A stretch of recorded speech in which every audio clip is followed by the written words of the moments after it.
বাংলাদেশের বাইরে পৃথিবীর বিভিন্ন প্রান্তে যেখান থেকে চ্যানেল আই দেখছেন আপনাদের সকলকে সাদর আমন্ত্রণ তৃতীয় মাত্রা দেখবার জন্য। প্রিয় দর্শক, এক প্যান্ডেমিক বা কোভিড-19 করোনা ভাইরাস গোটা পৃথিবীকে টালমাটাল করে দিয়েছে, এক চরম অনিশ্চয়তার মধ্যে ফেলে দিয়েছে এবং কোভিড-19 শুধুমাত্র মৃত্যু ঝুঁকি, স্বাস্থ্য ঝুঁকির মধ্যেই মানুষকে সীমাবদ্ধ রাখেনি, সামাজিক, রাজনৈতিক, অর্থনৈতিক, কূটনৈতিক নানা সংকটের মধ্যে ফেলে দিয়েছে।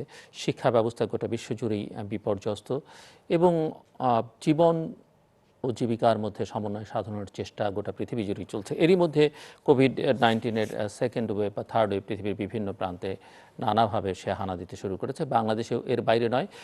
বাংলাদেশে প্রাথমিক অবস্থায় খানিকটা পিছিয়ে পড়লেও প্রস্তুতি যেহেতু তেমন কোনো ছিল না এবং জানাও ছিল না প্রস্তুতিটা কী ধরনের হওয়া উচিত, কিন্তু ধীরে ধীরে কোভিডকে সামাল দেবার চেষ্টা করেছে এবং সেই সঙ্গে জীবন এবং জীবিকার মধ্যে খুব দ্রুত তাল মেলানোর চেষ্টা করেছে। কিন্তু ইতিমধ্যেই শীত আসতে শুরু করেছে এবং শীতের সঙ্গে সঙ্গে কোভিড পরিস্থিতিও খানিকটা খারাপ হতে শুরু করেছে। বাংলাদেশের প্রধানমন্ত্রী অনেক আগে থেকে সতর্ক করছিলেন যে শীতের সময় এর প্রকোপ বাড়তে পারে, কাজেই যথাযথ প্রস্তুতির জন্য থাকে।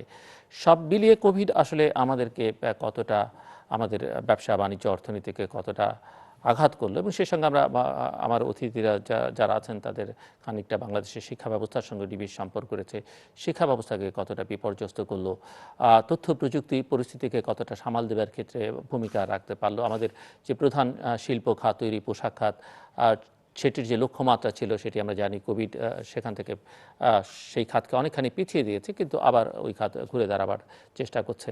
আবার তৈরি পোশাক খাতের উপরে শুধুমাত্র নির্ভরশীলতা বাংলাদেশের অর্থনীতিকে কতটা আসলে টেকসই করবে সেগুলো নিয়েও নানা রকমের প্রশ্ন আছে।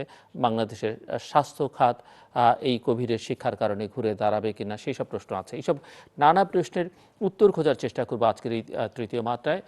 আমাদের সঙ্গে অতিথি হিসেবে রয়েছেন এই বিষয়ে কথা বলবার জন্য ঢাকার গুলশানের বাসা থেকে যুক্ত হচ্ছেন ড্যাফোডিল গ্রুপের চেয়ারম্যান সবুর খান। আপনারা জানেন যে ড্যাফোডিল ইউনিভার্সিটির তিনি প্রধান কর্ণধার, বাংলাদেশের একটি অন্যতম বৃহৎ বিশ্ববিদ্যালয়। আমাদের সঙ্গে স্টুডিওতে রয়েছেন ফিনেস অ্যাপারেলস লিমিটেডের ব্যবস্থাপনা পরিচালক শেখ মোহাম্মদ দানিয়াল। নানা রকমের ব্যবসা বাণিজ্যের সঙ্গে যুক্ত, তার মধ্যে ফার্টিলাইজার, অ্যাগ্রো, ইন্স্যুরেন্স, আইটি, নানা শিল্পের সঙ্গে তিনি নিজেকে সম্পৃক্ত রেখেছেন এবং দেশের প্রায় নানা Chittagong chamber, Bangladesh powder exporters association সহ বিভিন্ন অ্যাসোসিয়েশনের সঙ্গেও তিনি যুক্ত আছেন। স্বাগত আপনাদের দুজনকে তৃতীয় মাত্রায় এবং মিস্টার দানিয়াল আপনাকে বিশেষভাবে স্বাগত, আপনি প্রথম এসেছেন তৃতীয় মাত্রায়। মিস্টার সবুর খান, আপনাকে দিয়ে আলোচনাটা শুরু করতে চাই এবং আপনার কাছ থেকে শুনতে চাই যে আপনি কি মনে করেন যে এই অতিমারি বা মহামারী যেভাবেই বলি না কেন আমরা, বাংলাদেশকে কতটা বিপর্যস্ত করতে পারলো, বিশেষ করে যদি প্রথমে একটু শুনতে চাই যে বাংলাদেশের অর্থনীতিকে সে কতটা আঘাত করতে পারলো।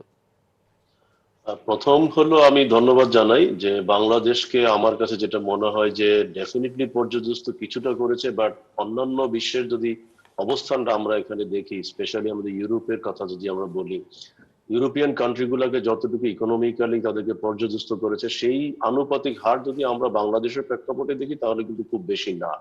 কারণ বাংলাদেশে এখনো আমরা মনে করি যে অনেকটা সহনশীল পর্যায়ে আমরা এখনো কিন্তু নিতে সক্ষম হচ্ছি, হয়তো আমাদের এক্সপোর্ট বা অন্যান্য ইন্টারন্যাশনাল লিঙ্কেজ গুলোতে কিছুটা ক্ষতিগ্রস্ত হয়েছে, কোনো সন্দেহ নাই। কিন্তু পাশাপাশি একটা ব্যাপার কিন্তু আমরা লক্ষ্য করব যে এই কোভিড-19 এর কারণে কিন্তু আমাদের অনেকগুলো ডেভেলপমেন্টও কিন্তু আমাদের হয়েছে, কারণ আমরা যে আলটিমেটলি বাংলাদেশের মানুষদের যে রেজিলিয়েন্ট পাওয়ারটা যে অনেক বেশি, বাংলাদেশের মানুষরা যে আলটিমেটলি করোনাকে, আসলে আমি সত্যিকার বলবো যে যদিও হয়তো এটা খুব প্রাউড করার মতো কিছু না, বাট এটাও তো সত্যি কথা যে আমাদের লোক কিন্তু করোনাকে খুব একটা পাত্তাই দেয়নি। এত অ্যালার্টের পরে, এত কিছুর পরেও কিন্তু মানুষ কিন্তু জীবন ও জীবিকার জন্য তারা কিন্তু তাদের যে অবস্থান থেকে প্রত্যেকের অবস্থান থেকে কিন্তু বের হয়ে এসে কাজগুলো করেছে। আপনি লক্ষ্য করে দেখুন যে আমরা যদি রাজনৈতিক ফিল্ডের দিকে তাকাই, সেখানেও কিন্তু দেখি যে করোনার কিন্তু কোনো বালাই নাই, মাঝে মধ্যে যেভাবে আমরা রাজনৈতিক ভাবে ঢল দেখি। তো সেখানে বলবো যে বাংলাদেশে ইকোনমি কিছুটা তো ডেফিনেটলি পর্যদস্ত হয়েছে, পাশাপাশি এর থেকে কিন্তু অনেকগুলো ভালো ভালো দিকও কিন্তু আমরা পজিটিভলি দেখতে পাই। এখন এই পজিটিভ দিকগুলো হচ্ছে যে কিভাবে আমরা টেকনোলজিকে ব্যবহার করতে পারছি, কিভাবে আমরা আন্তর্জাতিক বাজারের সাথে সংযোগটাকে আরো প্রপারলি আমরা ডেভেলপ করতে পেরেছি। কারণ অনেক ব্যবসায়ী আছে, আমি পার্সোনালিও কিন্তু এই গত কয়েক মাসে কথা বলে তাদেরকে যখন দেখা যাচ্ছে যে তারা টেকনোলজি খুব একটা অভ্যস্ত না, বলে যে আমি তো অনলাইন ভার্চুয়াল মিটিং এ আসতে পারবো না, কিন্তু এখন তারা স্বাচ্ছন্দ্যে কিন্তু ভার্চুয়াল মিটিং কন্ডাক্ট করছে। এবং তাদের এই যে জড়তাটা, এটা আমার কাছে মনে হয় 1996-এ যখন বাংলাদেশে মোবাইল ফোন প্রথম আসলো, আমার মনে পড়ে যে 2 বছর পরে যখন SMS করার জন্য অনেকে যখন বলতাম, রিকোয়েস্ট করতাম যে আপনি একটু SMS করেন, সে খুব অবাক হইতো, SMS কি, আবার কিভাবে করে। হুম হুম। তো আমার মনে হয় যে এখন তো এই কথাগুলো বললেও অনেকটা গল্পের মতোই শোনাবে, কিন্তু সেটাও আমার কাছে মনে হয় যে ভার্চুয়াল মিটিং, ভার্চুয়াল জীবন ব্যবস্থা, টেকনোলজিক্যাল বেস লাইফস্টাইল, অর্গানাইজেশনাল যে আমার মনে হয় অ্যাটমসফিয়ার, আমার মনে হয় যে প্রোডাক্ট ডাইভার্সিফিকেশন, প্রোডাক্টের প্রেজেন্টেশন করা, সবকিছুর ভিতরে কিন্তু এখন আনবিলিভেবল আমি মনে করি যে ডেভেলপমেন্ট চলে আসছে। এবং এটা আমাদের জন্য কিন্তু একটা বিশাল প্লাস পয়েন্ট ছিল, কারণ এই কোভিড-19 না হলে হয়তো বা আমরা আমাদের এই যে ডেভেলপমেন্ট স্টেজটার সাথে আমরা কিন্তু খুব একটা বেশি সম্পৃক্ত হতে পারতাম না। তো আমার একইভাবে আমি বলবো যে যদি আমি এডুকেশন সেক্টরের দিকেও কথা বলি, সেখানেও কিন্তু আমরা লক্ষ্য করব যে আমি ব্যক্তিগতভাবে লক্ষ্য করেছি যে আমাদের শিক্ষা ব্যবস্থায় কিন্তু প্রযুক্তির যে ব্যবহারটা, এখনো টিচাররা কিন্তু সেই ক্লাসে এসে বোর্ডে তারা শেখাচ্ছে, হয়তো একটা পাওয়ার পয়েন্ট প্রেজেন্টেশন দেখাচ্ছে, ছাত্ররা কি শিখলো কি শিখলো না তার কিন্তু কোনো তাদের সেই ডেপনেসটা কিন্তু একজন শিক্ষকের, আমি সবাইকে একই পাল্লায় মাপবো না, আমি মেজরিটির কথা বলবো, এবং প্র্যাকটিসটার কথা আমি বলছি যে প্র্যাকটিসটা কিন্তু এখনো সেই ব্রিটিশ আমলের প্র্যাকটিসটাই কিন্তু রয়েছে।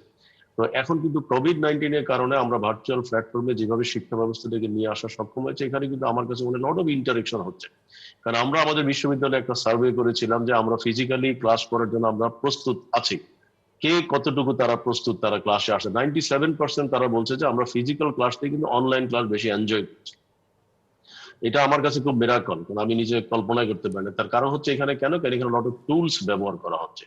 ছাত্রছাত্রীরা সরাসরি কিন্তু ওয়ান টু ওয়ান তারা ইন্টারেক্ট করতে পারছে, তারা কিন্তু তাদের যে পারফরমেন্সটা প্রদর্শন করতে পারছে, তারা কিন্তু একটু গভীরভাবে অ্যানালাইসিস করার সুযোগটুকু পাচ্ছে, এবং লট অফ মজার মজার কিন্তু টুলস ব্যবহার করা হচ্ছে, যেগুলো আগে ব্যবহার করার অনেক চেষ্টা করে কিন্তু আমরা সাকসেসফুল হইনি। তো সেই জন্য আমি সামগ্রিক প্রেক্ষাপটে বলবো যে বাংলাদেশের একটা বড় অপরচুনিটি কিন্তু কিন্তু আমাদের সামনে আসলো। কিন্তু কিন্তু মিস্টার সবুর খান, এই যে যে টুলসের কথা বললেন, প্রযুক্তির কথা বললেন, সেটা আপনার ইউনিভার্সিটির যে ইনফ্রাস্ট্রাকচার আছে সেটি হয়তো অ্যালাউ করে বা পারমিট করে, বা আপনারা খানিকটা ইনোভেটিভও করতে পারছেন, বা আপনার ছাত্রদেরকেও আপনারা হয়তো সেভাবেই তৈরি করেছেন। কিন্তু দেশের অপরাপর বিশ্ববিদ্যালয় শিক্ষা প্রতিষ্ঠান বা রুরাল এরিয়াতে যেসব শিক্ষা প্রতিষ্ঠান আছে সেগুলোর কি অবস্থা? সেগুলোর মানে আমরা যদি প্রকৌশল বিশ্ববিদ্যালয়ের একটা স্টাডি আমি দেখেছিলাম যে দেশের দেশের কেন, পৃথিবীর অন্যতম এটা বা খ্যাতিমান বিশ্ববিদ্যালয়, এবং বাংলাদেশের সবচেয়ে ভালো বিশ্ববিদ্যালয়গুলোর একটি বলা চলে। সেই প্রকৌশল বিশ্ববিদ্যালয়েও কিন্তু ছাত্রদের মধ্যে অনেকের স্মার্টফোন নাই, এরকম একটা স্টাডি দেখা গেছে। ঢাকা বিশ্ববিদ্যালয় দেশের সর্বোচ্চ বিদ্যাপীঠ, সেটি কিন্তু পারল না অনলাইন ক্লাস চালু করতে, বা তাদের কোনো উৎসাহ আগ্রহ বা তাদের মধ্যে মনেই হয়েছে তারা এর জন্য প্রস্তুত না। সেটির কি মানে সে বিষয়ে আপনি কি বলবেন? এখানে আমার কাছে মনে হয় যে এখন কিন্তু আপনি যে কথাগুলো উল্লেখ করলেন যে এটা আমি আমি মানতে রাজি নাই। তার কারণ হচ্ছে যে আপনি যদি জুমের কথা বলেন, আপনি যদি অন্যান্য যে ভার্চুয়াল প্ল্যাটফর্ম গুলো ইতিমধ্যে আছে, এগুলো কিন্তু ম্যাক্সিমামই কিন্তু তাদের ফ্রি ভার্সনে কিন্তু অ্যাভেলেবল। একইভাবে অনলাইন টুলস কিন্তু মেজরিটি কেসেসে কিন্তু আপনি যদি মিনিমাম ব্যবহার করতে চাচ্ছেন, সেখানে কিন্তু ম্যাক্সিমাম 99% ক্ষেত্রে কিন্তু ফ্রি রিসোর্স গুলো অ্যাভেলেবল আছে। সুতরাং কারো ফিনান্সিয়াল ক্যাপাবিলিটি না থাকলেও যদি তার ইচ্ছা ঠিক থাকে, তাহলে সে কিন্তু সেটা ব্যবহার করতে সক্ষম হবে।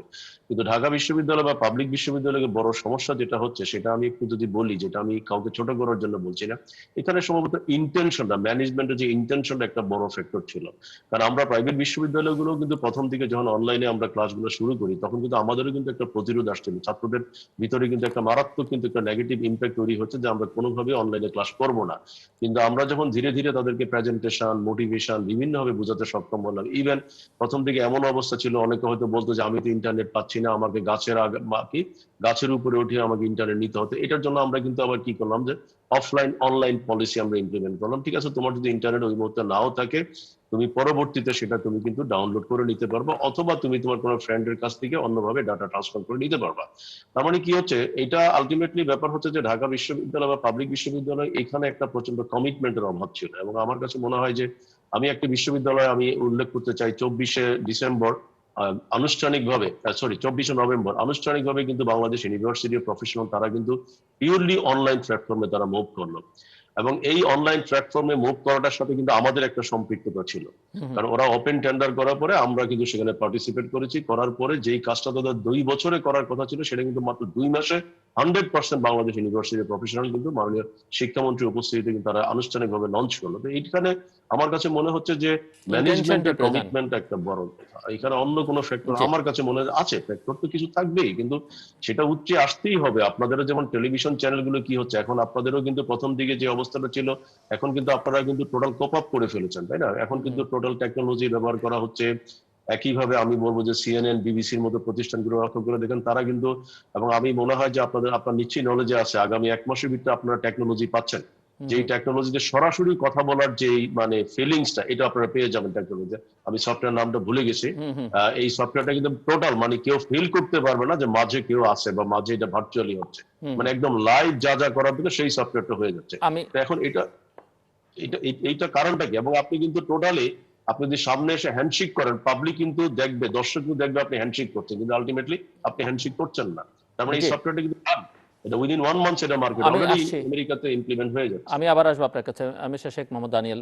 আপনার কাছে কি শুনতে চাই, মানে আমি আপনার প্রসঙ্গে যাব, কিন্তু তার আগে যেখানটাতে যে বিষয় নিয়ে মিস্টার সবুর খান শেষ করলেন সেখান থেকে একটা আপনার সঙ্গে শুরু করতে চাই যে তথ্য প্রযুক্তির এই উৎকর্ষতা বা এই মাত্রায় চলে আসা না আসলে হয়তো আজকে এই প্যান্ডেমিক মোকাবেলা করা পৃথিবীর জন্য আরও অনেক কঠিন হয়ে যেত। এবং আমরা এই তথ্য প্রযুক্তির সঙ্গে সম্পর্কিত প্রতিষ্ঠানগুলো গ্লোবালি যারা খুবই ওয়েল নোন, তারা কিন্তু যথেষ্ট পরিমাণে ব্যবসা করতে পেরেছেন। অনেক অনেক ইন্ডাস্ট্রি, যে আমরা এয়ারলাইন্স ইন্ডাস্ট্রি, হসপিটালিটি ইন্ডাস্ট্রি বসে গেছে, কিন্তু আমরা যদি জুমের কথা বলি, অ্যাপেলের কথা বলি, গুগলের কথা বলি, অ্যামাজনের কথা বলি, তাদের ব্যবসা কিন্তু বুমিং। সো সব মিলিয়ে আপনার কাছে কি মনে হয় যে বাংলাদেশে আসলে আইটি সেক্টরটা কতটা আমরা কাজে লাগাতে পেরেছি বা পারছি, বা কোনো দুর্বলতা আছে কিনা? অনেকে এখনও ইন্টারনেটের বিস্তার হয়েছে সে কথা বলেন, কিন্তু ইন্টারনেটের যে স্পিড সেটি নিয়ে নানা রকমের প্রশ্ন তোলেন। আমরা শিক্ষা ব্যবস্থায় তার কী প্রভাব পড়লো প্যান্ডেমিকের, সেটি নিয়ে আলোচনা করলাম। আপনি যদি এই বিষয়ে কিছু যোগ করতে চান করতে পারেন, আমি অন্য প্রশ্নে যাব আপনার সঙ্গে। জি, ধন্যবাদ আমাকে এখানে ইনভাইট করার জন্য। প্রথমে thank you very much for that. আসলে শবুর খান স্যার যে কথাটা বলেছেন, technology it is very necessary. এটা একটা কথা আছে যে necessity is the mother of all innovation, এবং এই কোভিডের সময় কিন্তু এই জিনিসটা হয়েছে। আমরা যদি গার্মেন্টস ইন্ডাস্ট্রিতে দেখি, জুমের মাধ্যমে মিটিং করে আমরা পিপি মিটিং পর্যন্ত কিন্তু করছি। এখন আর হংকং থেকে কখন আসবে বায়ার, কখন আমরা হংকংয়ে যাব একটা অর্ডার কনফার্ম করতে, এই জায়গার থেকে কিন্তু আমরা সরে আসছি। এই ধরনের ইনোভেশন আমাদের দরকার ছিল আগের থেকে, এবং আমার মনে হয় কোভিড এটাকে একটু এক্সপিডাইট করেছে। আমার বলা ঠিক হবে না যে এটা সিলভার লাইনিং অফ কোভিডের কোনো সিলভার লাইনিং নেই, যেহেতু আননেসেসারি লস অফ লাইফ হয়েছে শুধু দেশে নয় সারা পৃথিবীতে, এটার কোনো সিলভার লাইনিং হইতে পারে না। কিন্তু টেকনোলজি ইউসেজটা আমরা এখন ডিউ টু নেসেসিটি আমরা কিন্তু এখন এটাকে ইউজ করছি, টেকনোলজিটাকে আপন করে নিচ্ছি। আমরা বিভিন্ন সেক্টরে যদি দেখি, যদি ইন্স্যুরেন্সের সেক্টরে দেখি, আমরা ডিজিটাইজেশনটাকে যত ফাস্ট করছিলাম আগে, আমাদের স্পিডটা আরও বেড়ে গেছে এখন।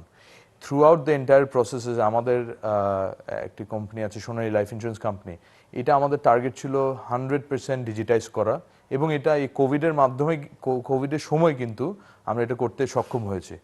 এই digitisation process through out industry, এটা আমাদের রিকোয়ারমেন্ট ছিল, এবং এই সময়ের মধ্যে কিন্তু এটা রিয়েল ভ্যালিউটা আমরা বুঝতে পেরেছি। কারণ কমিউনিকেশন গ্যাপটা, বা কমিউনিকেশন তো শুধু কথা বলা না, বা তথ্য শেয়ার করাটাও কিন্তু একটা vital part of industry.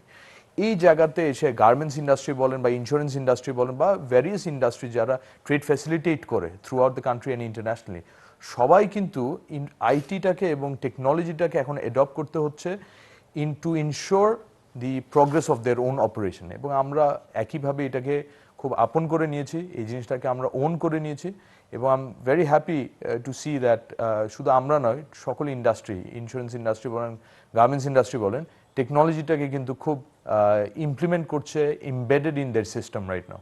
So I think, এবং টেকনোলজির ব্যবহার বাড়াবার দিকে আসলে মনে হয় এখন ভবিষ্যতে সবাই আরো বেশি মনোযোগী হবেন, যেটা এক ধরনের প্রয়োজন নেই এরকম একটা ভাব অনেকের মধ্যে ছিল, বা জি, ওই যে জি, যেটি মিস্টার সবুর খান শুরুতেই বলছিলেন, অনেকে এসএমএস করতো, কারেক্ট অভ্যস্ত ছিলেন না। কারেক্ট কারেক্ট আরেকটা বিষয় আমি করতে চাই যে কোভিড-19 গোটা বিশ্বজুড়ে প্রমাণ করলো, সেটি উন্নত বিশ্ব বলি আর আমাদের মতো উন্নয়নশীল বিশ্বের কথা বলি, যে দেশে দেশে সরকারগুলো আসলে জনস্বাস্থ্যের ব্যাপারে খুবই উদাসীন ছিল এবং স্বাস্থ্য ব্যবস্থা আসলে কতটা বিপর্যস্ত সেটি আমরা কম বেশি সকলেই টের পেয়েছি।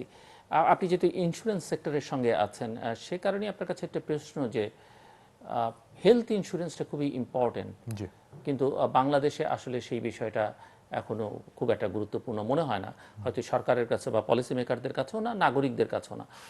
আপনার কাছে কি মনে হয়, কি হওয়া উচিত আসলে? আসলে এটা খুবই ভালো একটা প্রশ্ন করেছেন। এই প্রশ্নটা আমরা করেছি আমাদের নিজেদের থেকে গত 1 বছর আগে, কোভিডের আগে কিন্তু আমরা এই প্রশ্নটা আমরা নিজেরাই তুলেছিলাম।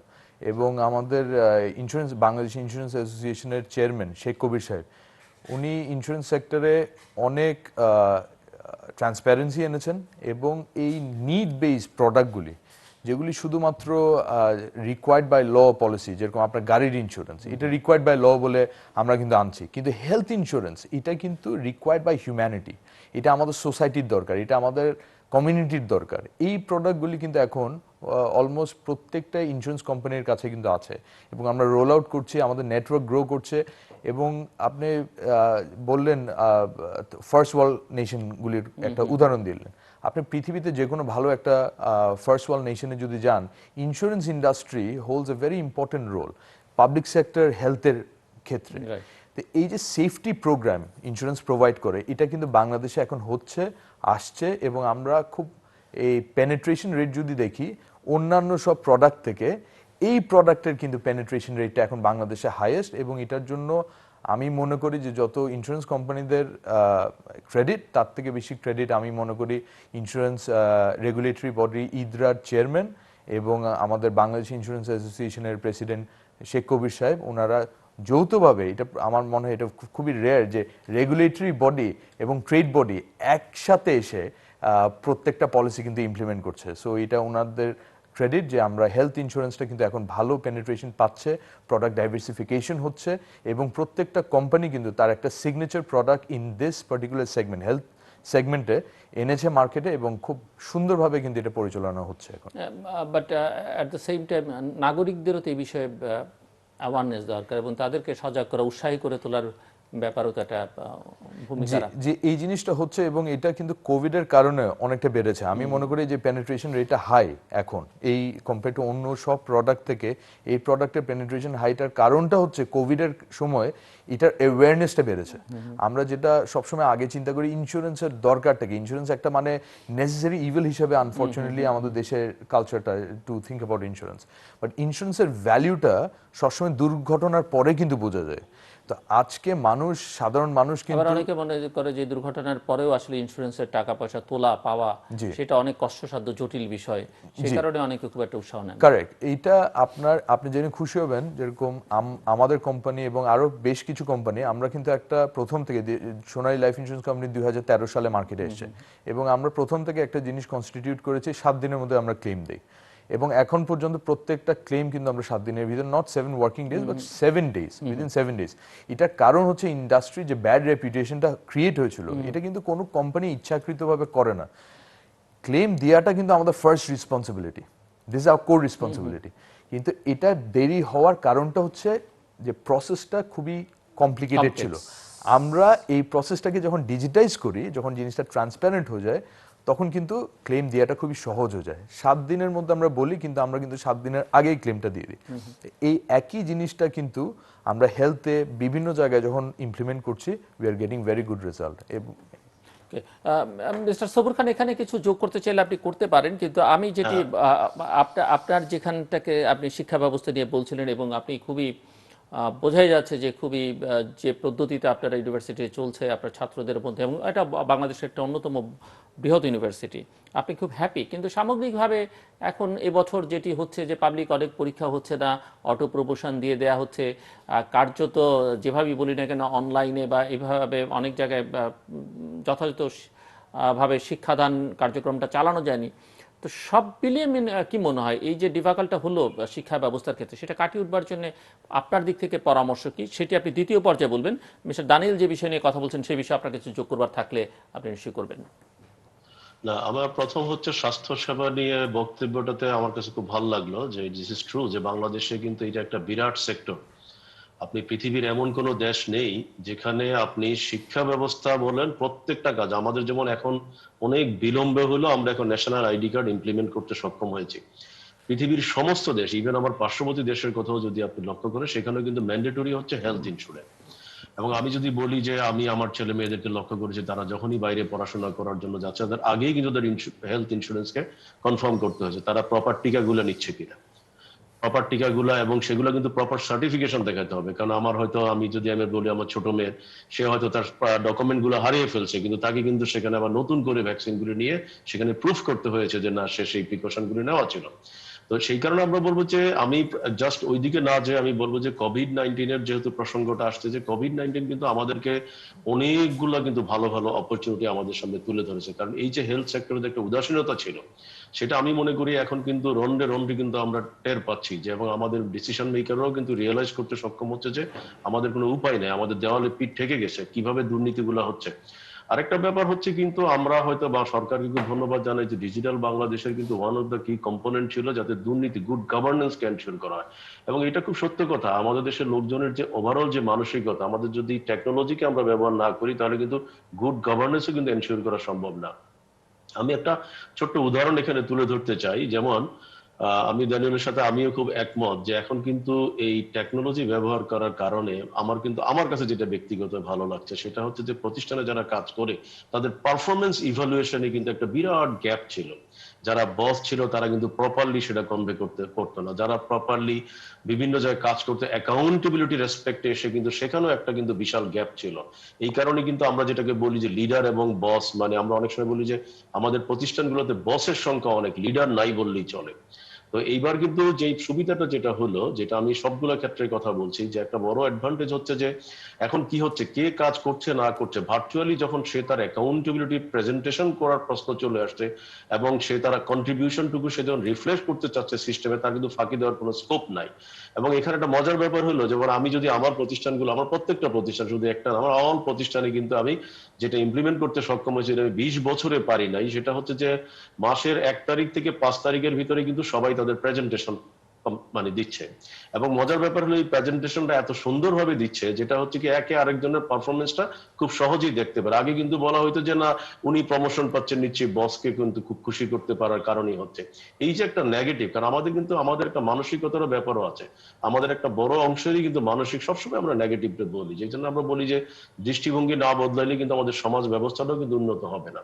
তো সেই কারণে আমি বলবো যে স্বাস্থ্য ক্ষেত্রে, এডুকেশন ক্ষেত্রে, প্রাতিষ্ঠানিক ক্ষেত্রে, প্রত্যেকটা ক্ষেত্রে আমার কাছে কেন জানি মনে হয় যে এই কোভিড-19, কারণ পৃথিবীটা যিনি সৃষ্টি করছেন তাই না, তারও তো একটা প্ল্যান করি পৃথিবী সৃষ্টি করছে, পৃথিবীর কোনো কিছুই তো পরিকল্পনা ছাড়া কেউ সৃষ্টি করে না। আমি আমার ব্যবসা প্রতিষ্ঠান বলি, আমি সবকিছু বলি যে তার সবকিছুর ভিতরে কিন্তু একটা টার্গেট থাকে, আর তৃতীয় মাত্রারও কিন্তু একটা টার্গেট আছে তাই না, যে সামাজিক অবক্ষয়গুলো বা সমাজের যে প্রতিবিম্ব বা সমাজের অবস্থানগুলো কিভাবে তুলে ধরা যায়।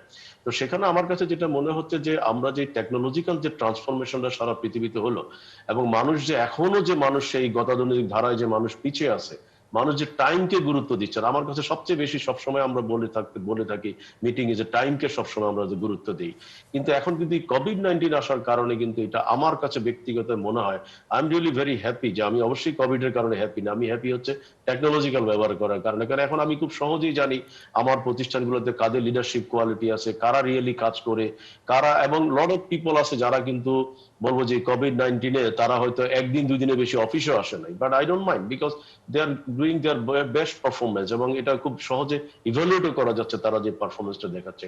তো এই ক্ষেত্রে আমার কাছে যেটা মনে হয় যে আমরা বাইরের যে বেস্ট এক্সাম্পল গুলো আছে সেই এক্সাম্পল গুলো কিন্তু আমরা এখন তুলে ধরতে পারি। যেমন বাইরে আজকে আমি যেমন ইন্স্যুরেন্সের কথাই যদি বলি, ইন্স্যুরেন্স গুলো খুব সহজেই কিন্তু আমি মনে হয় যে যেমন হয়তো আমাদের শেখ কবির সাহেবের কথাই যদি বলেন, উনি কিন্তু আমাদের প্রাইভেট ইউনিভার্সিটি অ্যাসোসিয়েশন উনি president, so he is a very dynamic person, no doubt. এবং সবচেয়ে বড় কথা হচ্ছে যে ওনার ভিতরে কিন্তু একটা পজিটিভিটি আছে। তো আমার কাছে যেটা মনে হয় যে এখন কিন্তু আগে অনেক কথা বললেই কিন্তু আমরা লক্ষ্য করতাম যে এটা সম্ভব না, কিন্তু এখন যখন বলা হয় যে না, আমাদের বেস্ট প্র্যাকটিস গুলো ইমপ্লিমেন্ট করতে হবে, সেটা ব্যবসায়িক ক্ষেত্রে হোক, স্বাস্থ্য ক্ষেত্রে হোক, সেটা শিক্ষা ক্ষেত্রে হোক, প্রত্যেকটা ক্ষেত্রে। কারণ আপনি লক্ষ্য করুন যে ইট ইজ ভেরি সারপ্রাইজ, আমি আবারও বলবো আমার কাছে এখনো সারপ্রাইজ মনে হয় যে করার সাথে সাথেই কিন্তু শিক্ষামন্ত্রী এবং মাননীয় প্রধানমন্ত্রী, যেখানে আমরা খুব ওয়ারিড ছিলাম যে অনলাইনে শিক্ষা ব্যবস্থাকে সরকার স্বীকৃতি দিবে কিনা, সেখানে আপনি লক্ষ্য করেন যে দুইজনই কিন্তু আপনার ওপেন কিন্তু প্রেসের কাছে তারা বলেছে অবশ্যই এটাকে এনকারেজ করা উচিত।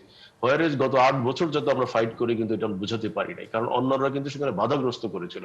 তো এই জন্য সবকিছু মিলে আমার কাছে মনে হয় যে health sector, this is true, আমি দানিলের সাথে সম্পূর্ণ একমত, বাংলাদেশের ইন্স্যুরেন্স সেক্টর গুলো খুব একটা গতানুগতিক ধারার বাইরে তারা যেতে পারে। ব্যাংকগুলো একই অবস্থা, ব্যাংকগুলো দেখেন সারা পৃথিবীতে ব্যাংকাররা কিন্তু পাবলিকের দরজায় যায়, কিন্তু আমাদের এখানে কি হচ্ছে, আমাদের উল্টা হচ্ছে, লোকজন ব্যাংকারদের কাছে যায় এবং ব্যাংকাররা স্ক্রিনিং করে তারা তাদের মতো করে যাচাই বাছাই করছে। তো আমার কাছে মনে হয় যে এখন কিন্তু সুযোগ আসছে, এই কোভিড এর কারণে, টেকনোলজির কারণে খুব সহজেই সুযোগগুলো আসছে। যেই কথা আমার মনে হয় উপস্থাপক হিসাবে you are rightly pointed out, যে একটা সময় সারা পৃথিবীতে ব্যবসা ছিল কিন্তু এয়ারলাইন্স গুলোর ব্যবসা, তাই না, হোটেল গুলোর ব্যবসা, এখন ব্যবসা হচ্ছে ভার্চুয়াল প্ল্যাটফর্মের ব্যবসা। আপনি লক্ষ্য করে দেখুন যে যতগুলো ইন্টারন্যাশনাল কনফারেন্স হচ্ছে, রিসেন্ট আমি 4-5টা কনফারেন্সের ভিতরে যে সার্ভে হলো, এই সার্ভেতে কিন্তু ভেরি সারপ্রাইজ, সবাই বলছে যে আমরা ভার্চুয়ালি আগামীতে কনফারেন্স করতে চাই, আমাদের দরকার নাই এইভাবে ফ্লাই করে হোটেলে যে এত রিস্ক নিয়ে। তার মানে কি, তার মানে হচ্ছে যে মানসিকতার কিন্তু একটা আনবিলিভেবল ট্রান্সফরমেশন হয়ে গেল। মানুষও কিন্তু চাচ্ছে যে না, আগের মতো দরকার হইলেই হুট করে ফ্লাই করব, হুট করে একটা হোটেলে থাকবো। আমার মনে হয় এই যে একটা চেঞ্জ অফ মেন্টালিটি, বা যেটাকে আবারও বলবো যে বা disruption of technology, disruption of mentality, এটা কিন্তু আমার কাছে মনে হয় যে অনেক পজিটিভ, অ্যাটলিস্ট অর্থনীতিতে, আমাদের অর্থনীতিতে। কারণ এখানে কিন্তু আমি যেটা বলবো জিলুস সাহেব, সেটা হলো যে আমি ব্যক্তিগতভাবে কেন জানি আমার কাছে মনে হয় বাংলাদেশের জন্য একটা আনবিলিভেবল অপরচুনিটি কোভিড-19 নিয়ে আসলো। তার কারণ হচ্ছে আমাদের যে ইয়াং জেনারেশন আছে, একটা বিশাল ইয়াং জেনারেশন, যারা কিন্তু এই আপনি দেখবেন সোশ্যাল নেটওয়ার্কে আমাদের মতো এত রিয়েকশন, এত কমেন্টস পৃথিবীর কোনো জাতি করে না। তার মানে কি, এই স্ট্রেংথটাকে যদি এখন আমরা ভার্চুয়ালি কাজে লাগাতে পারি, তাহলে আমাদের কিন্তু ভার্চুয়াল জনশক্তি তৈরি হবে, ভার্চুয়াল কম্পিটেন্ট পিপল তৈরি হবে, আমাদের ঘরে ঘরে কিন্তু ভার্চুয়াল। আপনারা ইতিমধ্যে লক্ষ্য করেছেন নিশ্চয়ই, আমি সেদিন আপনাদেরই একটা প্রতিবেদনে লক্ষ্য করলাম যে কোন একটা অজপার আগে তারা ইউটিউব থেকে এখন তারা লক্ষ লক্ষ টাকা আর্ন করছে। তো এটা আমার কাছে মনে হয় যে আমাদের এই তরুণ প্রজন্ম, তারা এইভাবে সোশ্যাল নেটওয়ার্কে নেগেটিভলি প্রজেকশন না করে তারা সম্ভবত তাদের শক্তিটাকে তারা কিন্তু পজিটিভ ওয়েতে তারা ইমপ্লিমেন্ট করতে সক্ষম হবে। এটা আমার কাছে মনে হয় যে very good sign. Maybe I am hopeful যে Bangladesh will take the very good advantage from this scenario. Daniel, আমি তৈরি পোশাক খাত, যেটি আমাদের অর্থনীতির অন্যতম একটি চালিকা শক্তি, আমরা যদি বলি কৃষি এবং ম্যান পাওয়ার, যেটি এক্সপোর্ট করি, এবং ম্যান পাওয়ারের পরেই তৈরি পোশাক খাতের অবদান।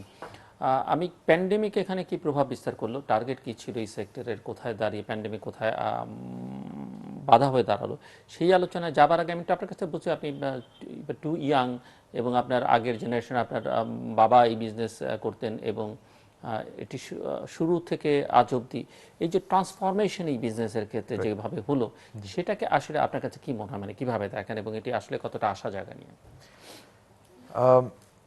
এই কোয়েশ্চেনটা আসলে is very close to my heart, কারণ আমি বেশ কিছু ব্যবসায়িক প্রতিষ্ঠানের সাথে জড়িত আছি। সবগুলিকে আমি মনে করি যে প্রত্যেকটা ব্যবসাকে আমি ইকুয়ালি সময় দেওয়ার চেষ্টা করি, এবং আমি দিয়ে থাকি। কিন্তু এই ইন্ডাস্ট্রিটা আমার জন্য খুবই ইম্পর্ট্যান্ট একটা ইন্ডাস্ট্রি, কারণ আমি জন্মের পর থেকে ইন্ডাস্ট্রির সাথে জড়িত। আমার বাবার সাথে, আমার বাবার যদি কোনো বায়ের আসে, তার সাথে ডিনারে যাওয়া, এই ধরনের ইন্টারাকশন ছোট বয়স থেকে কিন্তু শিপমেন্টের ঝামেলা কি হয় না হয়, টেনশনটা কি হয়, কিভাবে ম্যানেজ করে, এই জিনিসগুলি কিন্তু আমাদের বাসায় ছোটবেলার থেকে it's drawing room was filled with the garments drama and the garments issues. একটা জিনিস, আমি একটা ছোট্ট একটা স্টোরি যদি, if you don't mind me telling.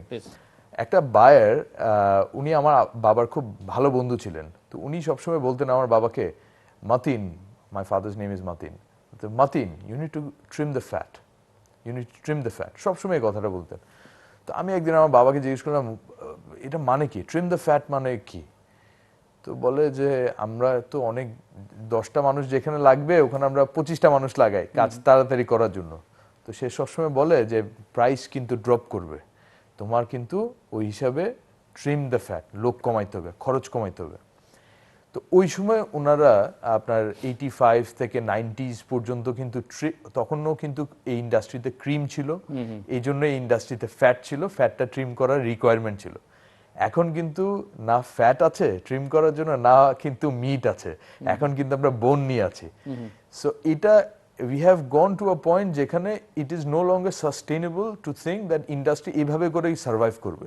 ইন্ডাস্ট্রিতে কিন্তু চেঞ্জ আসতে হবে, এবং চেঞ্জ আসছে, বাট চেঞ্জ অনেক স্লো ভাবে আসছে। আমাদেরকে সাস্টেইনেবিলিটি দিকে চিন্তা করতে হবে।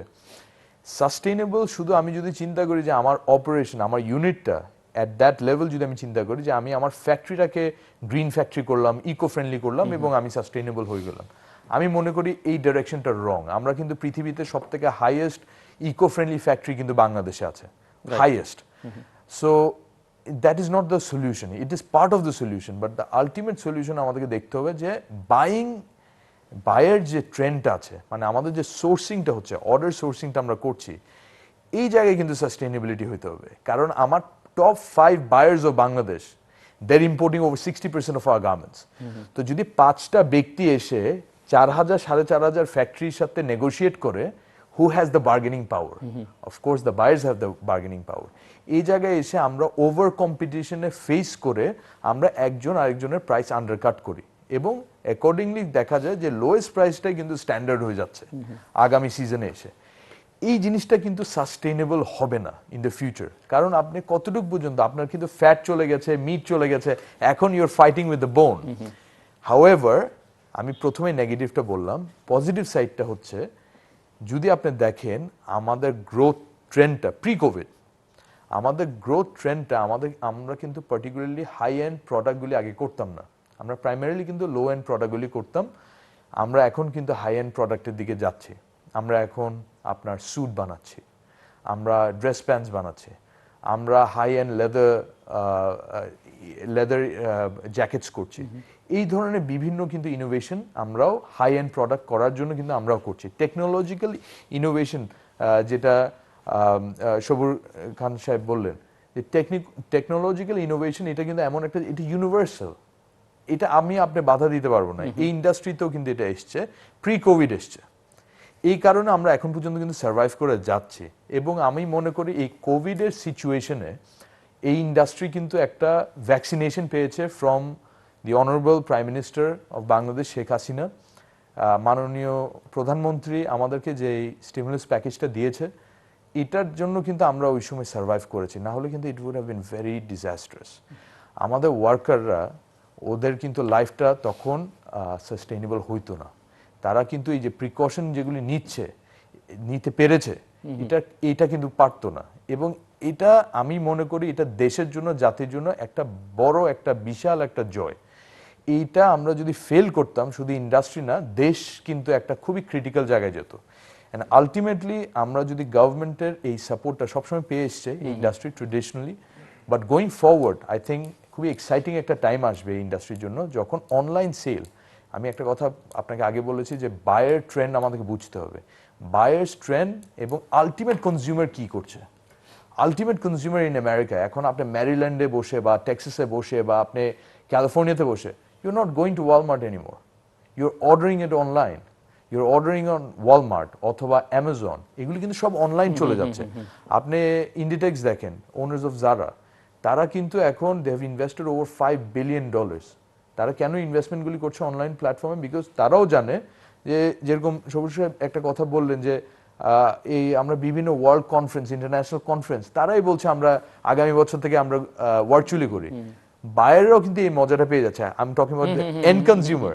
সে চিন্তা করছে আমি যাব, গাড়ি পার্কিং করব, এত মানুষের মধ্যে ঠেলাঠেলি করে আমি 2টা টি-শার্ট কিনবো, এর থেকে ভালো আমি বাসায় সোফা বসে আমি অর্ডারটা দিই।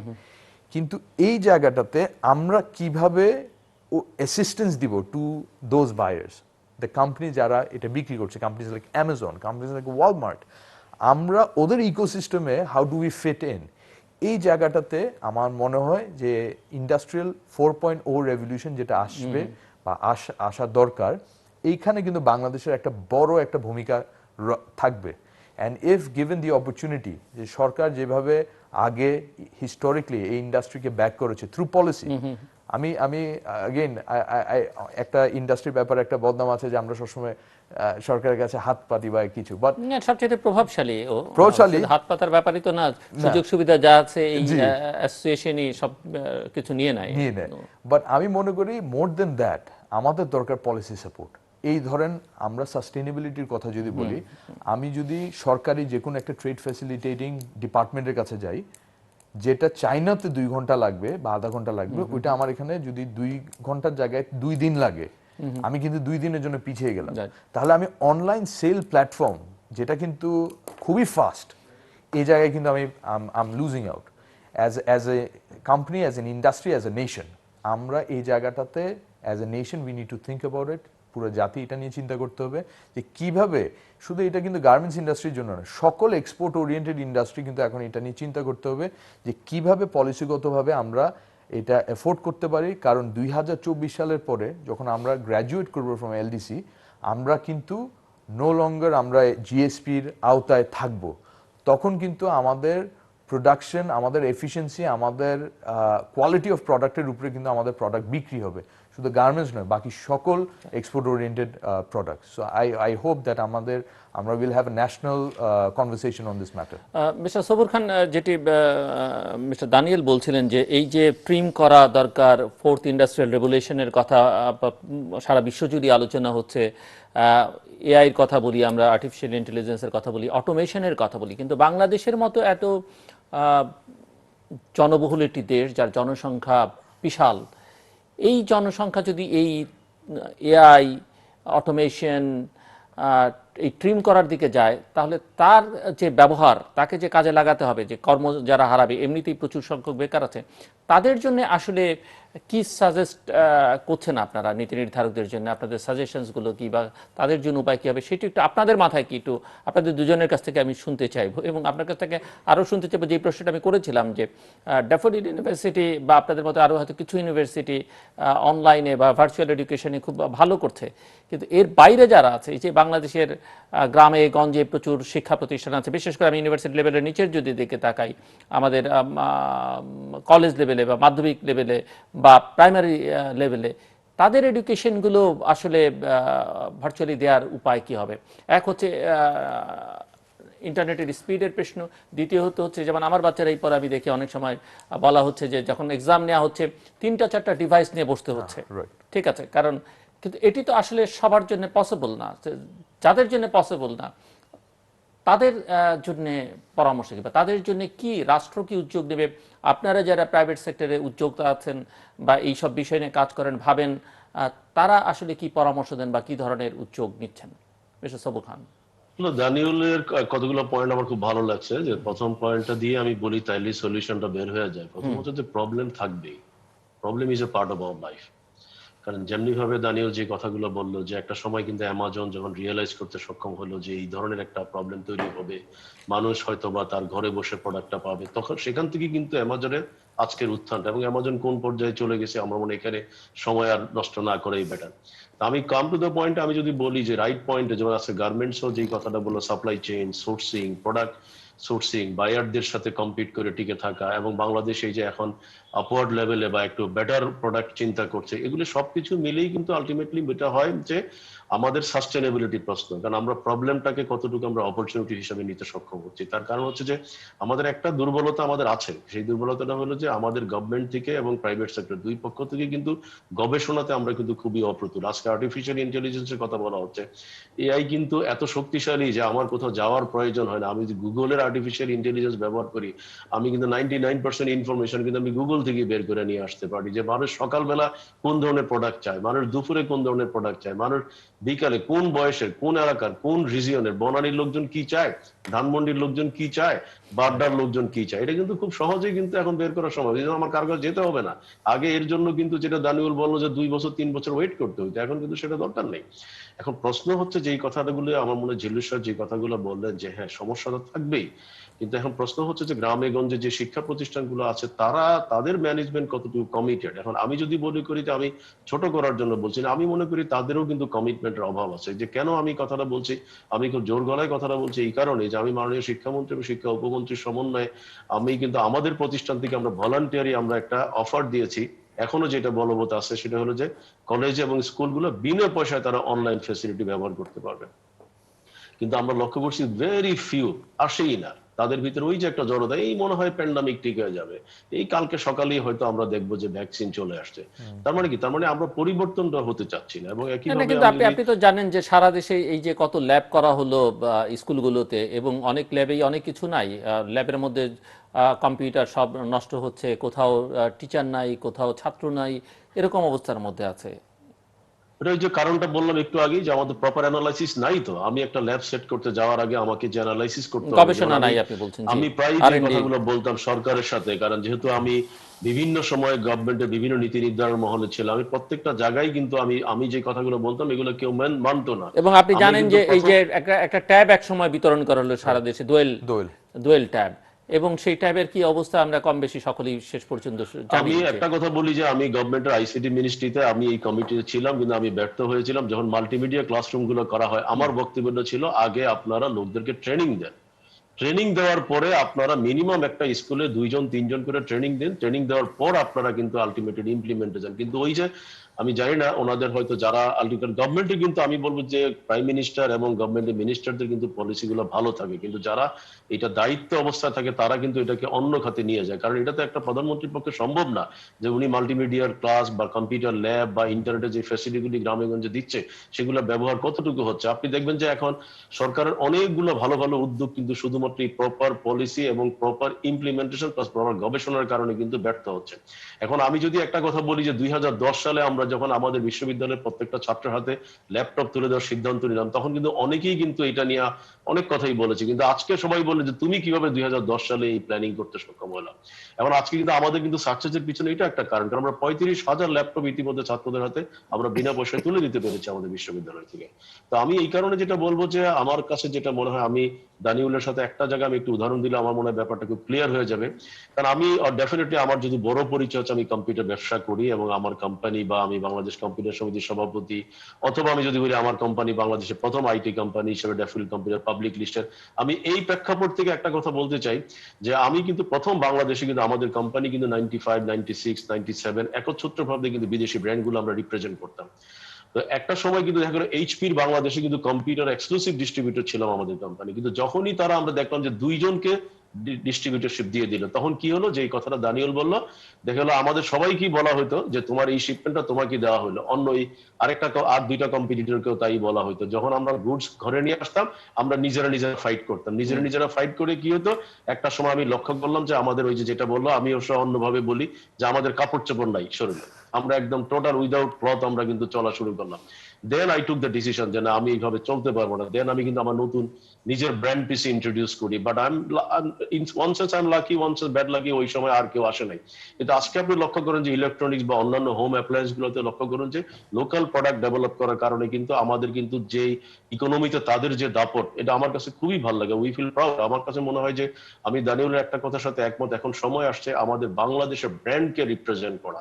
আজকে যারার কথা বলা হইলে কেন বাংলাদেশে যারা হবে না? আমি তো প্রথম যেদিন যারা নাম শুনি আমার কাছে প্রথম মনে হয়েছিল যে যারা নামটা তো বাংলাদেশি সম্ভবত কোন কোম্পানি করেছে। তো আমার কাছে এটা আমি অনেক আগের কথা বলছি। তো এই জন্য আমি বলবো যে আমাদের বাংলাদেশ থেকে কিছু ব্র্যান্ড কিন্তু এখন হওয়ার সময় আসছে। আমার কাছে মনে হয় বাংলাদেশে অ্যাটলিস্ট 7টা 10টা কোম্পানি একত্রিত হয়ে একটা ব্র্যান্ডকে তারা যদি রিপ্রেজেন্ট করে ওয়ার্ল্ডে, আমার কাছে মনে হয় তারা ভালো ইম্প্যাক্ট তৈরি করতে পারে। তারা অবশ্যই আমি মনে করি তারা নিউ ইয়র্কে বা তারা লন্ডনে হেডকোয়ার্টার করতে পারে, এবং আমি মনে করি যে গভর্নমেন্ট কিন্তু এইসব ক্ষেত্রে যথেষ্ট উদার। কারণ গভর্নমেন্টের একটা ভালো দিক হচ্ছে ব্যবসায়ীদেরকে গভর্নমেন্ট এনকারেজ করার কারণে ইকোনমিতে কিন্তু ব্যবসায়ীরা এবং ব্যবসায়ীদের কমোডিটি দিয়ে কিন্তু ইকোনমি সাস্টেইন করছে। আপনি বাজেটের পুরো অংশটা কারা দিচ্ছে?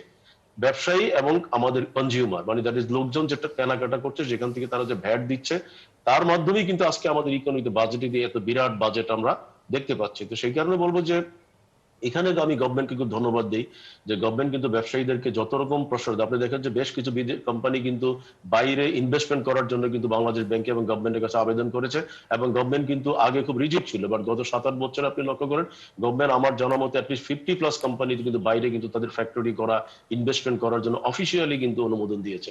যার কারণে কিন্তু এখন এই যে মানি লন্ডারিং, আমি মনে করি যাদের হোয়াইট মানি আছে তারা কিন্তু এখন আর ব্ল্যাক মানি লন্ডারিং এ যাওয়ারও প্রশ্ন আসে না। তো সেই কারণে আমি বলবো যে আমাদের প্রবলেম আছে, এটা আমিও স্বীকার করি, কিন্তু একইভাবে অপরচুনিটিও আছে। আপনি দেখবেন যে আমাদের অপরচুনিটি গুলো কোত্থেকে আসে। আমি যদি বলি কালকে সকালবেলায় আপনি যদি বলেন যে কিভাবে আমরা টেকনোলজির বর্তমান এই ব্যান্ডউইথ এই টেকনোলজিকে ব্যবহার করে আমরা শিক্ষা ব্যবস্থা প্রতিটি স্কুল কলেজে পৌঁছাতে পারি, এই ব্যাপারে যদি একটা প্রপার গবেষণা নেওয়া হয়, আমি নির্ঘাত বলতে পারবো যে উইদিন 15 ডেজের ভিতরে you will get the fantastic solution. Solution আমাদের হাতেই আছে, কিন্তু আমাদের ছেলেমেয়েরা কিন্তু ভালো ভালো প্রোডাক্ট তৈরি করছে। আমাদের বহু প্রোডাক্ট আপনি দেখুন, আমি কিছুদিন আগে অনলাইনে আমি গিয়ে দেখলাম যে টপ অনলাইন সাপোর্টের যে সলিউশন আছে, এবং আমাদের বাংলাদেশের 99% পিপল যারা না, সেই টপ অনলাইন প্ল্যাটফর্মে 3টা প্ল্যাটফর্ম, কিন্তু থার্ড প্ল্যাটফর্মটা কিন্তু বাংলাদেশি কোনো একটি গ্রুপের করে, এবং তারা তাদের কোম্পানির পরিচয় দেয় না, তাদের পরিচয় দেয় না। তার মানে কি, তারা পরিচয় দেন এই কারণে যে বাংলাদেশি পরিচয় দিলে হয়তো তাদের মার্কেট ভ্যালু কমে যেতে পারে। তার মানে we have lot of talent people, যেটা আমরা জানিও না। তো এই ট্যালেন্ট পিপলদেরকে কিন্তু আমরা এখন ব্র্যান্ডিং এ কাজে লাগাতে হবে। আমরা আমাদের যে বর্তমান যে প্রবলেম গুলো আছে, আমার কাছে মনে হয় যে আমি একটু আগেই যেটা উদাহরণ দিলাম, যে একটি পাবলিক বিশ্ববিদ্যালয় কিন্তু মাত্র 2 মাস ইনিশিয়েটিভ নিয়ে তারা কিন্তু ট্রু অনলাইন প্ল্যাটফর্মে চলে আসছে। এবং আপনি যে কথাগুলো বললেন যে মাঝে মধ্যে ডিভাইস চেঞ্জ করতে হচ্ছে, ইন্টারনেট, এগুলোর কিন্তু সলিউশন চলে আসছে। আমি এত অল্প পরিসরে বোঝাচ্ছি না, তার কারণ হচ্ছে এখন কিন্তু আপনার লট অফ যেটাকে বলা হয় সলিউশন চলে আসে। আপনার পিসি যেই জায়গায় হ্যাং করবে, ঠিক ওখান থেকে আপনি পরবর্তীতে শুরু করতে পারবেন। আপনার যদি ডিভাইসে আপনি কোথাও কোনো কপি পেস্ট করেন, আপনি যদি কোনোভাবে ইভেন আপনাদের দৃষ্টি এক পিসি থেকে আরেক পিসিতে সরান, আপনি যদি একটা ব্রাউজার থেকে আরেকটা ব্রাউজারে যান, আপনাকে সাথে সাথে কিন্তু প্রক্টরিং মাধ্যমে, অনলাইন প্রক্টরিং এ কিন্তু আইডেন্টিফাই করে দিবে যে আপনি কিন্তু আরেকটা ব্রাউজারে যাচ্ছেন, এবং হ্যাং করে দিবে। তো এই জন্য বলছি যে এভরি সলিউশন ইজ দেয়ার। এখন প্রশ্ন হচ্ছে how much we have the good intention to utilise the system. কারণ আমরা শুধু সারাদিন আমাদের এই যে বারবারই বলি যে আমাদের অনলাইনে গেলেই দেখি আমরা শুধু সমালোচনা নিয়ে ব্যস্ত থাকি, পজিটিভ দিকগুলো নিয়ে কিন্তু আলোচনা খুব কম হয়, এবং পজিটিভ লোকগুলো নিয়ে আলোচনা কম। জি, মিস্টার দানিয়েল। জি, এআই এর ব্যাপারটা আমার কাছে মনে হয় এই ডিসকাশনটা কিন্তু গ্লোবাল একটা ডিসকাশন, যে whether or not AI will replace the workers. আমি ব্যক্তিগতভাবে মনে করি AI will never replace workers. It will never replace humans. যেরকম শবীর খান সাহেব বললেন যে গুগলের মাধ্যমে, Google has an AI, one of the most powerful AI in the world. আমরা তো গুগল ইউজ করছি। তো what is Google allowing us to do, or this AI? Let's talk about the AI. It makes us smarter. That is what it does. আমার worker, আমি যদি garments ফ্যাক্টরিতে AI এর মাধ্যমে এই তথ্যটা বাইর করতে পারি যে আমার কোন অপারেটর কোন টাইপ অফ অপারেশনে সে বেশি এফিশিয়েন্ট। সো ফর ইনস্টেন্স ধরেন যে কোনো একটা প্রসেস, সে সকল প্রসেস সে করতে পারে, কিন্তু একটা পার্টিকুলার প্রসেস সে বেশি ভালো পারে। এখন আমি ওইটা যখন ফ্যাব্রিক দিব, যে এটা ডেনিম হলে তার এফিসিয়েন্সি কত, এটা যদি আপনার অন্য ফ্যাব্রিক হয় তখন তার এফিসিয়েন্সি কত, এই জিনিসগুলি কিন্তু তথ্য আমি ইনস্ট্যান্টলি আমি মানুষ থেকে জানতে পারবো না। আপনি যদি 20টা ওয়ার্কার হয় আপনি কিন্তু জানতে পারবেন, কিন্তু যখন আপনার কাছে 2000 ওয়ার্কার হবে আপনি কিন্তু এই তথ্য জানতে পারবেন না। যদি আপনার কাছে এআই থাকে, প্রপারলি ডেভেলপড এআই, সেই তথ্যটা আপনি পাবেন, এবং তখন আপনি আপনার ওয়ার্কারদের থেকে, আপনার এমপ্লয়ীদের থেকে দের বেস্ট এবং অপটিমাম লেভেল অফ এফিসিয়েন্সিটা আপনি কিন্তু বের করে আনতে পারবেন। যেটা একটা কথা হলো যে সবাই বস হয় কিন্তু সবাই লিডার হয় না, এটা শবীর খান সাহেব বললেন কিছুক্ষণ আগে। তো লিডারশিপের জন্য আপনার টুলও লাগবে, এবং এআই ইজ দ্যাট টুল। এই জেনারেশনে, এই সময় এসে এআই ছাড়া এই ধরনের ইন্ডাস্ট্রিয়াল রেভলিউশন 4.0 আনা কিন্তু অলমোস্ট ইম্পসিবল। এটা প্রত্যেকটা ক্ষেত্রে আমাদের এই জিনিসটা খেয়াল করতে হবে। এবং ব্র্যান্ডিং এর একটা কথা এসছে, আই অ্যাবসলিউটলি এগ্রি উইথ শবীর খান সাহেব। উনি বললেন যে আমাদের এখন সময় এসছে, মানে আমরা অন্যের ব্র্যান্ড তৈরি করে দেব না, আমরা নিজেরা করব। হ্যাঁ, তো এটা দেখেন এই অনলাইন প্ল্যাটফর্মগুলি যেরকম অ্যামাজনের মতো প্ল্যাটফর্মে আমরা কিন্তু ব্র্যান্ডিং করতে পারি। আমি ব্যক্তিগতভাবে মনে করি যে অনেক ব্র্যান্ড আছে যেগুলো এখন ডিফাঙ্ক হয়ে গেছে। যদি আপনি কার ম্যানুফ্যাকচারিং এ দেখেন, টাটা বহু বছর ধরে কিন্তু স্ট্যাবলিশ করার চেষ্টা করেছে, টাটা মোটরস, কিন্তু ultimately they made money once they bought Land rover.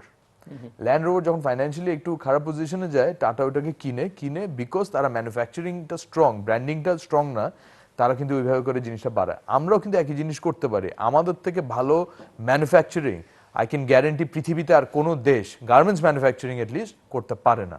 তাহলে আমরা যদি এই ধরনের কিছু ভালো পপুলার যেসব ব্র্যান্ড আমরা জানি 90s ছিল, আমরা ছোট থাকতে অনেক ব্র্যান্ড দেখেছি 90s-এ, এখন কিন্তু ওইসব ব্র্যান্ড কিন্তু অলমোস্ট হারিয়ে গেছে। এখন আমরা দেখি জারা, এখন আমরা দেখি H&M, কিন্তু তখন কিন্তু আমরা অন্য কিছু ব্র্যান্ড দেখতাম। এই ব্র্যান্ডগুলিকে যদি বাংলাদেশি ম্যানুফ্যাকচারদের একটা ওয়ে থাকে to buy, and then individually সেই ব্র্যান্ডটা সে ওন করে, সে যদি ডিস্ট্রিবিউট করে থ্রু অ্যামাজন, আপনি তো এখন আর ওইখানে স্টোর নিজে থাকার দরকার নেই। আপনি অ্যামাজনের এই মেকানিজমটা লজিস্টিকটাকে ইউজ করে যদি আপনি করতে পারেন, যদি আমাদের ওই সাপোর্ট সিস্টেম থাকে দেশে পলিসিগতভাবে, তাহলে এটা সম্ভব। আমরা বেস্ট ব্র্যান্ড বাংলাদেশ থেকে আমরা কিন্তু করতে পারবো, এটা আমাদেরকে থামানোর মতো কোনো শক্তি নেই। আমরা একেবারেই শেষ প্রান্তে যে ছোট্ট করে যদি আপনি আমাকে উত্তর দেন, সেটা হচ্ছে যে আমরা সবসময় আলোচনা করি বা এই অভিযোগ শুনি যে আমরা অতিমাত্রায় গার্মেন্ট শিল্পের উপরে নির্ভরশীল হয়ে পড়ছি। ডাইভার্সিফিকেশন দরকার, অন্যান্য শিল্প গড়ে তুলবার দিকে মনোযোগ দেওয়া দরকার। আপনার কি ধারণা আসলে কি করা উচিত এই নির্ভরশীলতা কমাবার জন্য? কমাবার উপায় কি? আমি মনে করি কমানো বা অন্য কমানো কিছু ছাড়া বাড়ানো, বা অন্যভাবে বাড়ানো এই বাড়ানো, খাতকে right. কিভাবে? জি। খুব ছোট্ট করে 1 থেকে 1.5 মিনিট সময়, আমার হাতে আর সময় নেই। জি, আমি মনে করি স্বাভাবিকভাবে শুধুমাত্র এই ইন্ডাস্ট্রিকে ফোকাস না করে, আমরা এই ইন্ডাস্ট্রিতে ডেফিনেটলি ফোকাস দরকার। এখানে আপনার 44 লাখ ওয়ার্কারের থেকেও বেশি এখানে কর্মসংস্থানের ব্যবস্থা আছে। অন্যান্য ইন্ডাস্ট্রি কিন্তু ডেভেলপ হচ্ছে, আপনার অ্যাগ্রো ইন্ডাস্ট্রি কিন্তু অ্যাগ্রো প্রসেসিং ইন্ডাস্ট্রি ডেভেলপ হচ্ছে, ইন্স্যুরেন্স ইন্ডাস্ট্রি এখন কিন্তু একটা বড় জায়গা যেখানে কর্মসংস্থানের ব্যবস্থা করা সম্ভব। এক একটা কোম্পানি কিন্তু আপনার 1 লাখ, 1.5 লাখ, 2 লাখ ওয়ার্কার, এজেন্ট এবং এমপ্লয়ি নিয়োগ করা এবং তাদেরকে সার্ভিস করা, এই ক্যাপাসিটি কিন্তু রাখে। যদি যেভাবে করে এখন ইদরার চেয়ারম্যান মোশাররফ হোসেন সাহেব এবং বাংলাদেশ ইন্স্যুরেন্স অ্যাসোসিয়েশনের প্রেসিডেন্ট শেখ কবির সাহেব, ওনারা যেভাবে করে এখন আগাচ্ছেন, আমি বিশ্বাস করি যে ইন্স্যুরেন্স সেক্টরটা আগামীতে গার্মেন্ট সেক্টরের মতোই কিন্তু একটা ইন্ডাস্ট্রি হয়ে দাঁড়াবে, যেখানে কর্মসংস্থানের ব্যবস্থা হবে। এবং যদি সাবর খান সাহেবের মতো একাডেমিক্সরা যদি একটু ইউনিভার্সিটি লেভেলে যদি ইন্স্যুরেন্সের উপরে যদি একটু পড়াশোনা বাড়ানোর সুযোগ করে দেয় আমাদেরকে, তাহলে আমরা এই সেক্টরটাকেও ইনশাল্লাহ আগামীতে একটা ম্যাসিভ, একটা মেজর সেক্টর অফ বাংলাদেশ আমরা বানাতে সক্ষম হব। মিস্টার সবুর খান, আমরা শেষের দিকে একেবারে জাস্ট ফাইনাল রিমার্কস। আমার কাছে কনক্লুশনটা যেটা মনে হয় যে আজকের কথাতে একটা ভালো পয়েন্ট আসলো, এবং আমার মনে হয় যে তৃতীয় মাত্রা থেকে রিকমেন্ডেশনটা আসতে পারে যে কোভিড এর কারণে পৃথিবীতে অনেক নাম করা ব্র্যান্ড কিন্তু এখন বিক্রি হয়ে যাচ্ছে। লট অফ, আমার মনে হয় পত্রিকা খুললেই কিন্তু আমরা দেখতে পারি। এবং আমার কেন জানি মনে হয় যে বাংলাদেশ গভর্নমেন্টকেও এখানে কিন্তু এনকারেজ করা উচিত ব্যবসায়ীদেরকে। তারা যদি বাংলাদেশের কোনো কোম্পানি যদি গভর্নমেন্টের সাপোর্ট নিয়ে বা একসাথে যদি, যেটাকে আমরা বলি যে কম্বাইনেশন করে, যদি তারা বাইরের কোনো ব্র্যান্ডকে নিয়ে আসতে পারে, যেটা আমাদের দানিয়েলের উদাহরণটা খুব ভালো একটা উদাহরণ, যে টাটা যেভাবে ল্যান্ড রোভারকে তারা টেক ওভার করার কারণে তারা কিন্তু আলটিমেটলি এখন আবার আগের অবস্থানে ফিরে আসছেন। তো এইটা একটা বড় অপরচুনিটি হতে পারে। এবং অবশ্যই আমি আবারও বলবো যে আমাদের artificial intelligence, that is again data analysis. Artificial intelligence মানে কি, আমাকে ডাটা অ্যানালাইজ করতে হবে যে কোন দিকে যাচ্ছে, ট্রেন্ড কোথায় যাচ্ছে। তো আমি সেই কারণে বলবো যে আমরা ট্রেন্ড যদি আমরা আইডেন্টিফাই করতে পারি, তাহলে কিন্তু রাজনীতিও কিন্তু আমার কাছে মনে হয় যে গভর্নমেন্ট কিন্তু রাজনীতি থেকে আরম্ভ করে প্রত্যেকটা ক্ষেত্রে, আমি মিডিয়া ক্ষেত্রে বলবো, রাজনীতির ক্ষেত্রে বলবো, মানুষের ক্যারেক্টার বলবো, সোশ্যাল নেটওয়ার্কিং বলবো, প্রত্যেকটা ক্ষেত্রে আমার কাছে মনে হয় যে data analysis, that is proper research করার প্রয়োজন। এবং এগেইন লাস্ট কথা বলে শেষ করবে, দানিউলের কথাটাতে আমি সম্পূর্ণ একমত, যেটা নিয়ে আমি ঢাকা চেম্বারের সভাপতি থাকা অবস্থায় কিন্তু এটা নিয়ে আমি অনেক ফাইট করেছি। ইন্ডাস্ট্রি একাডেমিয়া, এই দুই পক্ষের সম্পর্ক দরকার। এটা সারা পৃথিবীতে আপনি দেখেন, আজকে কোভিড এর যত ভ্যাকসিন তৈরি হচ্ছে, কোথা থেকে তৈরি হচ্ছে? বিশ্ববিদ্যালয়গুলোর ভূমিকা আছে। সমস্ত ডেভেলপমেন্ট আসছে বিশ্ববিদ্যালয় থেকে। কিন্তু আমাদের এখানে বিশ্ববিদ্যালয়গুলোকে শুধু মনে হয় সার্টিফিকেটধারী কিছু লোককে তৈরি করবে, এটাই সম্ভবত বিশ্ববিদ্যালয়। বিশ্ববিদ্যালয়ের কাজ এটা না। বিশ্ববিদ্যালয়ের কাজ হচ্ছে গবেষণা করা, ইন্ডাস্ট্রির সাথে কথা বলা, ইন্ডাস্ট্রির প্রয়োজনীয় প্রোডাক্ট তৈরি করা, সরকারকে সাপোর্ট করা, যেখানে সরকার প্রপার ওয়েতে কাজ করতে পারছে না সেখানে প্রপার গবেষণা করে আমাদের একাডেমিশিয়ানরা সেই রেজাল্টটা বের করে দিবে, এবং সেটাই এসে কিন্তু শিক্ষা ব্যবস্থার সাথে সেটা পড়াশোনা হবে। তো anyway, I am sure that আজকে খুব ভালো আলোচনা হলো। Thank you very much. যে আমার কাছে মনে হয় যে এই ব্যাপারগুলো যদি আমরা তুলে ধরতে পারি সরকার এবং নীতি নির্ধারণের মহলের কাছে, আমার কাছে মনে হয় যে সেটা ডেফিনেটলি আমাদের অর্থনীতিতে ভালো ইমপ্যাক্ট তৈরি হবে। ধন্যবাদ মিস্টার সবুর খান এবং মিস্টার শেখ মোহাম্মদ দানিয়েল এই আলোচনা অংশ নেবার জন্য। দর্শক, অত্যন্ত কার্যকর এবং উপযোগী একটি আলোচনা হলো, এবং ইউজুয়ালি যে ধরনের আলোচনা আমরা করি না সেরকম একটি আলোচনা, কিন্তু খুবই প্রয়োজনীয় একটি আলোচনা আমার অতিথিরা করলেন। আমরা আলোচনা শুরু করেছিলাম কোভিড-19 আর বাংলাদেশের অর্থনীতি। বাংলাদেশ মোটামুটিভাবে সামাল দিয়েছে, কিন্তু কোভিড আসলে কোথায় নিয়ে যাবে, কতবার রূপ পরিবর্তন করবে, কি তার শেষ পরিণতি পৃথিবীকে সে কি দেখাবে, সেটি কিন্তু পৃথিবীতে কেউই এখন পর্যন্ত নিশ্চিত নয়। কাজেই এখনও কোনো আত্মতুষ্টিতে ভোগার সুযোগ নেই। বরং সামনের দিকে যে ধরনের ঝুঁকি আসতে পারে সেগুলো অ্যানালাইসিস করা এবং সেই অনুযায়ী কার্যকর পদক্ষেপ গ্রহণ করা দরকার। আমার অতিথিরা বা কতগুলো বিষয় অত্যন্ত গুরুত্বপূর্ণ মনে করেন আলোচনার মধ্যে। এটি হচ্ছে যে আমাদের হেলথ ইন্স্যুরেন্সের দিকে খুবই মনোযোগ দেওয়া দরকার এবং এটি এখন আসলে প্রতিটি মানুষকে হেলথ ইন্স্যুরেন্সের আওতায় কিভাবে নিয়ে আসা যায় সেই পদক্ষেপ নেওয়া দরকার। সরকারকে এই বিষয়ে ভাবা দরকার, ইন্স্যুরেন্স কোম্পানিগুলোকে এই বিষয়ে ভাবা দরকার এবং নাগরিকরা যেন সচেতন হয় সেই বিষয়ে কার্যকর পদক্ষেপ গ্রহণ করা দরকার। দুজনই নানা বিষয় নিয়ে আলোচনা করবার ক্ষেত্রে বলেছেন যে গবেষণা R&Dর কথা যেটা আমরা বলি সেটি বাংলাদেশ অত্যন্ত দুর্বল এবং এই দুর্বলতার কারণেই নানা রকমের বিষয় নিয়ে মিশ্র প্রতিক্রিয়া রয়েছে, অনেকটা ধোঁয়াটে ধারণা রয়েছে, পরিষ্কার ধারণা অনেক বিষয় নাই।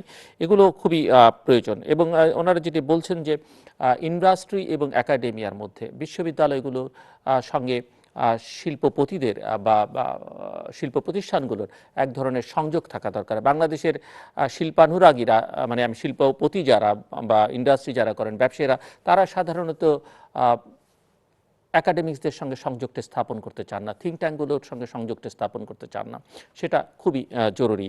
আরেকটি বিষয় ওনারা খুব গুরুত্বের সঙ্গে বলেছেন যে কোভিডের কারণে পৃথিবীর বাংলাদেশে প্রথমে বলেছেন যে বাংলাদেশ ব্র্যান্ড মেকার হিসেবে পরিচিত, পৃথিবীর অনেক সেরা ব্র্যান্ড বাংলাদেশে তৈরি হয়, কিন্তু বাংলাদেশের নিজস্ব ব্র্যান্ড এখন থাকা দরকার এবং যেটি পৃথিবীতে বাংলাদেশের ব্র্যান্ড হিসেবে পরিচিত হবে। আলোচনা এটিও এসেছে যে বাংলাদেশ হয়তো কোনো ক্ষেত্রে খুবই ভালো করছে, কিন্তু যারা সেই পণ্য উৎপাদন করছেন তারা আসলে বাংলাদেশ পরিচয়টা দিতে চান না, কারণ তাতে তার পণ্য হয়তো বিক্রি হবে না। সেখানে যে সংকট আছে সেই সংকট কাটিয়ে উঠবার দিকে আমাদের রাষ্ট্রীয়ভাবেই মনোযোগ দিতে হবে। আরেকটি গুরুত্বপূর্ণ বিষয় যেটি ওনারা বলবার চেষ্টা করেছেন সেটি হচ্ছে যে কোভিড-19-এর কারণে বিশ্বের অনেক নামকরা ব্র্যান্ড এখন বন্ধ হয়ে যাচ্ছে, সেই ব্র্যান্ডগুলোকে বাংলাদেশি উদ্যোক্তারা যেন কিনে নিতে পারেন তার জন্য সরকারের উদ্যোগ থাকা দরকার, বাংলাদেশের ব্যবসায়ী বা শিল্পপতিদের উদ্যোগ থাকা দরকার এবং এখানে সরকারের যে সাপোর্ট দেওয়া দরকার, যে ধরনের সাপোর্ট দেওয়া দরকার সেটার জন্য সরকার দেয়, সেই বিষয়ে ওনারা পরামর্শ দিয়েছেন। দর্শক, আমাদের সঙ্গে থাকবার জন্য অসংখ্য ধন্যবাদ। আপনাদের সবার জন্য শুভকামনা।